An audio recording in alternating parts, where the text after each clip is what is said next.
సంవత్సరం అయింది, 11 నెలలు అయింది. 11 నెలల అధికారం లేకపోతే తట్టుకోలేకపోతారు బావమరిది ఇద్దరు. ఇంకా హరీష్ రావు గారు మాట్లాడుతున్నారు, పాదయాత్ర నేను ఎక్కడ చేయమన్నా ఎక్కడ చేస్తావు? అరే తెలివిని మాట్లాడుతున్నావు హరీష్ రావు. బరాబర్ మూసి ప్రక్షాళన ఆగదు. ముఖ్యమంత్రి గారు స్పష్టంగా చెప్పారు, జనవరిలో పాదయాత్ర చేస్తామని. నీకు వికారాబాద్లో మూసీ నది మొదలు పెడితే అక్కడ కృష్ణా నదిలో కలుస్తుంది. పైనుంచి రంగారెడ్డి జిల్లా నుంచి హైదరాబాద్ వరకు 1,30,00,000 మంది జనాభా ఉంటే మన డ్రైనేజీ వాటర్ కలిస్తే కింద 1,30,00,000 మంది ఇబ్బంది పడుతున్నారు. నష్టం జరుగుతుంది వాళ్ళకి. ఎవరికి? కింద నల్గొండ జిల్లా ప్రజలకి. కాబట్టి వాళ్ళ మద్దతు కావాలి. అంతమంది బాధపడుతుందని చెప్పి ఇక్కడ తెలవాలి. అయినా మేము అన్యాయం చేయట్లే ఎవరికి. కాబట్టి కేటీఆర్ గారు హరీష్ రావు గారు తప్ప ఈ రాష్ట్రంలో అందరూ సంతోషంగా ఉన్నారు. ఒక కేసీఆర్ కుటుంబం తప్ప ఈ రాష్ట్రంలో అందరూ సంతోషంగా ఉన్నారు.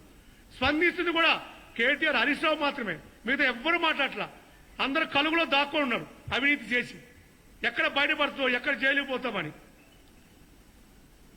జైలుకి పోతావు రాసి పెట్టుకో. తప్పు చేస్తే నీ చెల్లెలా పోయిందో నువ్వు అలా పోతావు, మీ ఆయన కూడా అలానే పోతాడు, నీ బావ కూడా పోతాడు. తప్పు చేస్తే ఎవరిని ఉపేక్షించే ప్రశ్నే లేదు. అవినీతి మీద అంకుశమై మీ అవినీతి చరిత్రని మా ముఖ్యమంత్రి గారు బయటకు తీస్తారు. ప్రజల్లో మీ అవినీతి పాలన కళ్ళకట్టు చూపిస్తారు. 100% జైలుకు పోవడానికి సిద్ధంగా ఉండు.